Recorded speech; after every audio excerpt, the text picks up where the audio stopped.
ඔයාලා මේ දකින්නේ හෑන්ඩ් පේන්ටින් එකක්ද? නෑ නෑ. මේ හෑන්ඩ් පේන්ටින් එකක් නෙමෙයි මේක බතික් එකක්.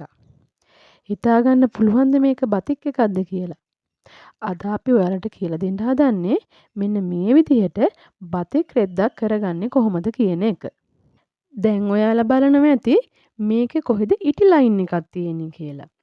නෑ අපි මේකේ ඉටි ලයින් එකක් දාන්නේ නෑ. ඉටි ලයින් එකක් දාන්න නැතුවත් බතික් කරන්න පුළුවන්ද? ඔව් පුළුවන්. ඉටි ගාන්න නැතුවත් මෙන්න මේ විදිහට ජාව බතික් එකක් කරන්න පුළුවන්.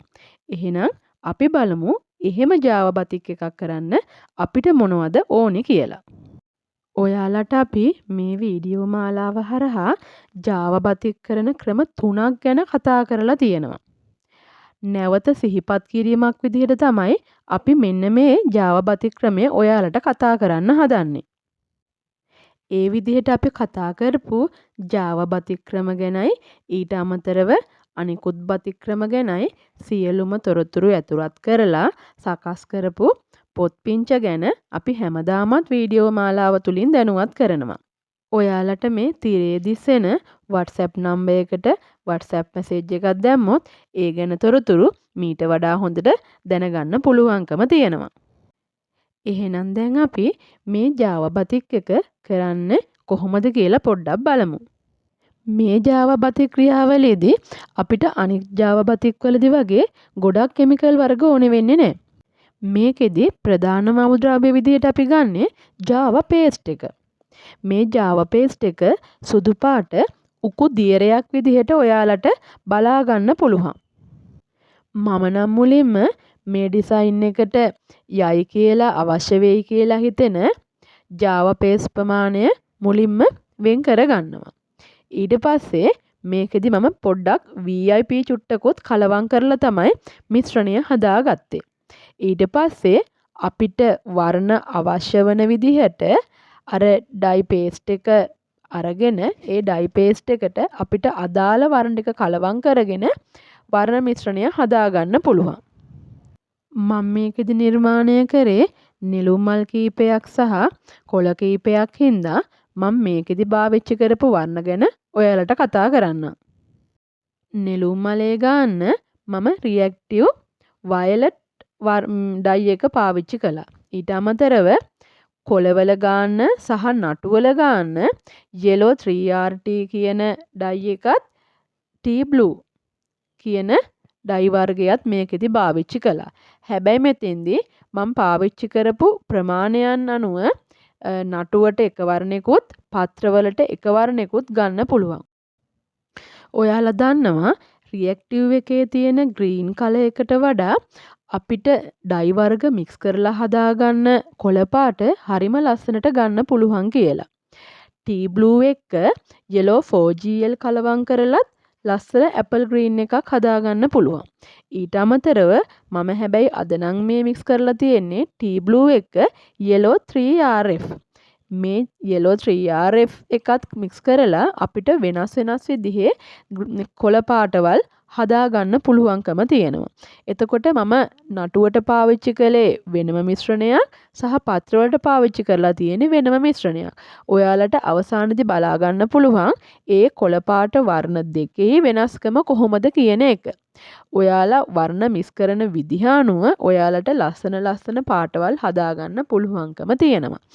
ඒ වගේම මම මෙතෙන්දී නෙළුම් මලේ ගාන කොටත් නෙළුම් මලේ තද වර්ණය සහ ලා වර්ණය කියන දෙකම පාවිච්චි කරා. එතකොට වයලට් එක මම වැඩිපුර දාලා වැඩි වර්ණ මිශ්‍රණයක් හදාගත්තා.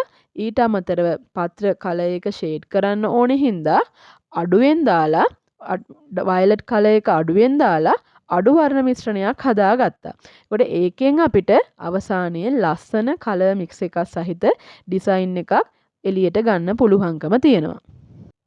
ජාව කරනකොට අපි ඔයාලා හැමෝම දන්නවා ගොඩක් අය පාවිච්චි කරන්නේ සෝඩියම් සිලිකේට් භාවිතා කරලා නිර්මාණනේ.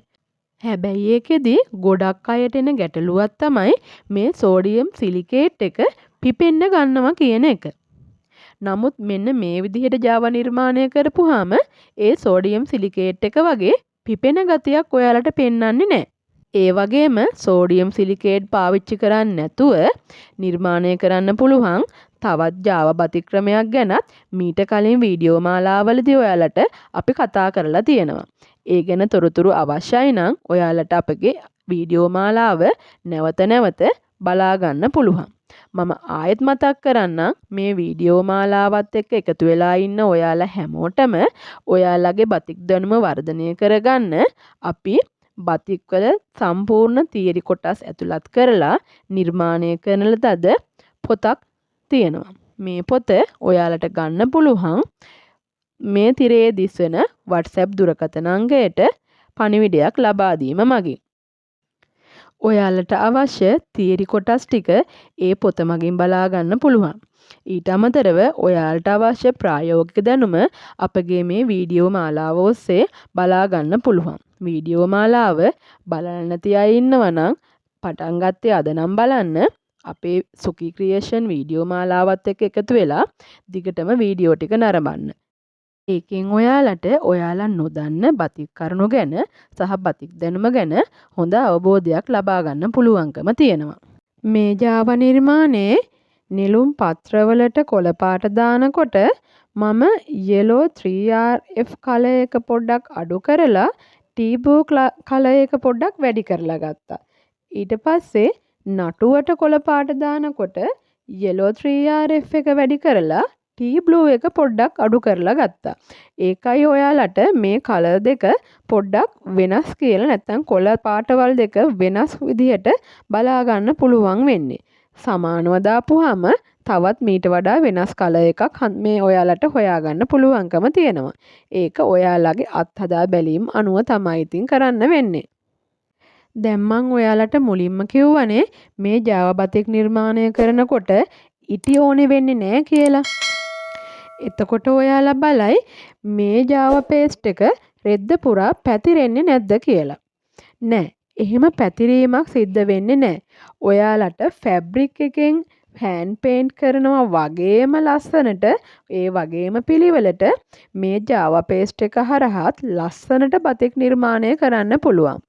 හැබැයි ඔයාලා දන්නවනේ හෑන්ඩ් පේන්ටින් එකෙන් කරනකොට මේක නිකන් ඝන තට්ටුවක් වගේ උඩට අහුවෙලා පේනවා කියලා.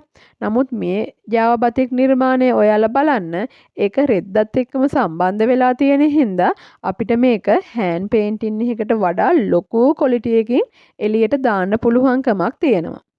අනිත් එක මේකෙදි ඉටි ලයින් එකක් අපි දාන්නේ නැති නිසා ඉටි තම්බන්න ඕන අකමැති අයට ඉටි තම්බන්න අමාරු අයට මේ විදිහට බතික් කරන්න පුළුවන් හරිම ලේසියෙන්. ඔයාලා පොඩ්ඩක් මේ ක්‍රමයත් අත්හදා බලන්න. මම මීට කලිනුත් මේ වගේම මේ ක්‍රමයටම Java බතික් එකක් කරන්නේ කොහොමද කියලා මේ වීඩියෝ මාලාවෙම ඇතුළත් කරලා තියෙනවා. ඒ වීඩියෝ එකත් ඔයාලා ආයේ නරඹන්න. මම නම් මේ Java paste එක රෙද්දේ ගන්න පාවිච්චි කරේ පින්සල්. ස්පොන්ජ් එකකට වඩා මට හිතෙනවා පින්සල් පාවිච්චි කරපුවාම මේක ලස්සනට එනවා කියලා. හැබැයි සමහර අයගේ පොඩි ගැටලුවක් තියෙනවා පින්සල් පාර පොඩ්ඩක් හිටිනවා කියන එක. ඒක කලර් එක ෂේඩ් කරලා ඔයාලා ගාන විදිහ අනුව පින්සල් පාර නැතුව ලස්සනට ඩිසයින් එක ඉස්මතු කරලා ගන්න පුළුවන්. ඔයාලගේ අතේ හුරුව තමයි හැම දෙයකටම පොඩ්ඩක් බලපාන්නේ. ඒ හින්දා නිතරම ඔයාලා මේ Java නිර්මාණ කරනවා නම් අතේ හුරුව හොඳට තියාගන්න. මේ ඔයාලා දකින නිර්මාණය මං කරලා තියෙන්නේ සාරියක ඉදිරිපස පල්ලුවට. ඒ වගේම ඔයාලට මේ වගේ Java නිර්මාණ මීට අමතරව පොඩි බබාලගේ ඇඳුම් වලට, කොට්ට උරවලට, මේස රෙදි වලට, බෙඩ් ෂීට් වලට සහ ගවුම් මේ ඕන දෙයකට පාවිච්චි කරන්න පුළුවන්. අපි දැන් බලමු මේ විදිහට Java paste එකක් ගාලා නිර්මාණය කරගත්තු රෙද්දක් ඊට පස්සේ මොකද කරන්න කියන එක. සාමාන්‍යයෙන් අපි Java paste එක ගාලා මේ විදිහට නිර්මාණය කරපු රෙද්දක් පැය 6ක් 8ක් අතර කාලයක් හොඳට වේලෙන්න අරින්න ඕනේ. සාමාන්‍යයෙන් වැහි තියෙන දවසකට නම් පොඩ්ඩක් මේක මීට වඩා වෙනස් වෙන්න පුළුවන්. ඒ හින්දා ඔයාලා පොඩ්ඩක් බලන්න අවසානයේදී අතේ ගෑවෙන නොගෑවෙන ප්‍රමාණයට මේ ඩයි ටික තියෙනවා නම් ඔයාලට පුළුවන් මේ රෙද්ද හොඳින් සෝදගන්න. අවසානයේදී ඇසිටික් ද්‍රාවණයෙන් දමා විනාඩි 10ක් තියලා ඊට පස්සේ ෆික්ස් ද්‍රාවණය දාලා ආයෙත් විනාඩි 10ක් තියලා මද අවුවේ මේක වේලගන්න. මොකද තද අවුවේ වේලනවා කියන්නේ මේ කලයකට හානි වෙන්න තියෙන ප්‍රමාණය ගොඩක් අඩුයි.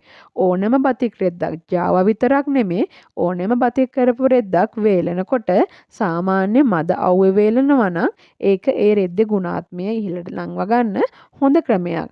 එහෙම නැත්නම් මේ කලර් එක අඳුරු වෙන්න පුළුවන්. එහෙම නැත්නම් ෆේඩ් වෙන්න පුළුවන්කම තියෙනවා. මේ වගේ බතික් නිර්මාණ ගැන සහ ඒ ගැන දැනුම ලබා ගන්න ඕන නම් අපිත් එක්ක නිතරම රැඳී ඉන්න. අපි සුඛී ක්‍රියේෂන්